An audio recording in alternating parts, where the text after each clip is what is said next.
बात करें? देखिए, अभी एक सक्रिय western disturbance north west India के ऊपर है।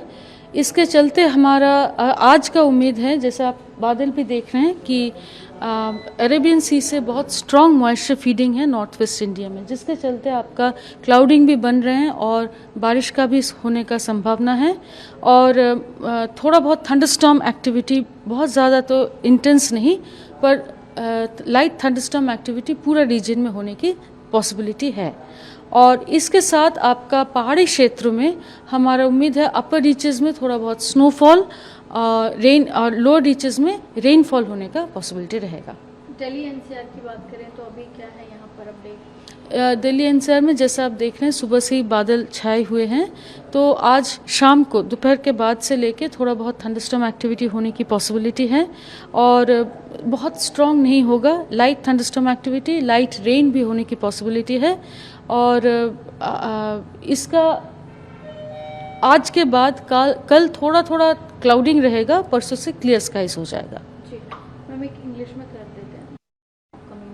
There is a very active western disturbance currently over northwest India, because of which there is very strong incursion of moisture from the Arabian Sea into northwest India.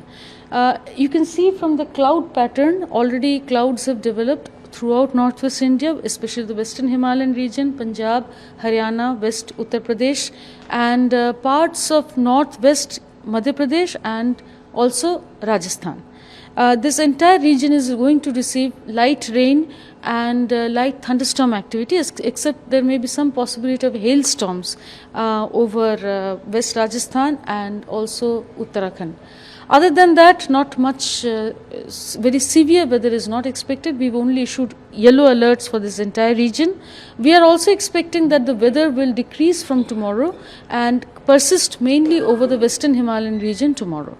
And what about Delhi NCR? Delhi NCR is likely to get some light thunderstorm activity, rainfall, light rainfall today, and decrease, maybe cloudiness only will persist tomorrow, and day after tomorrow it will be clear skies. And temperature? Temperatures currently, compared to yesterday, we expect 2 to 3 degree drop in the maximum temperatures.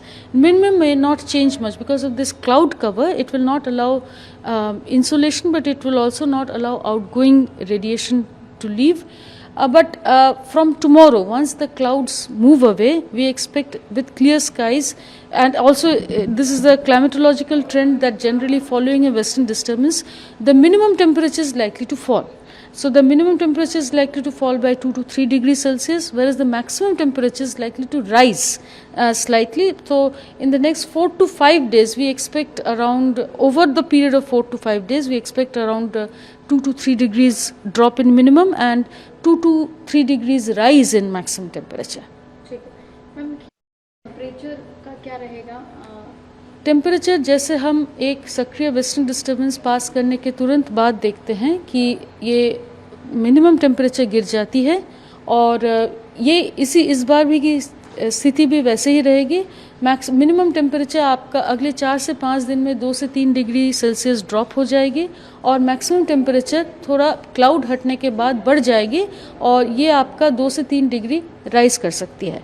और उसके बाद 3-4 दिन के बाद से दोबारा situation थोड़ा stabilise करेगा, दोबारा मैक्सिमम टेम्परेचर, मिनिमम टेम्परेचर भी थोड़ा बढ़ जाएगा, थोड़ा बढ़ेगा, ज़्यादा नहीं, क्योंकि हम विंटर की तरफ जा रहे हैं।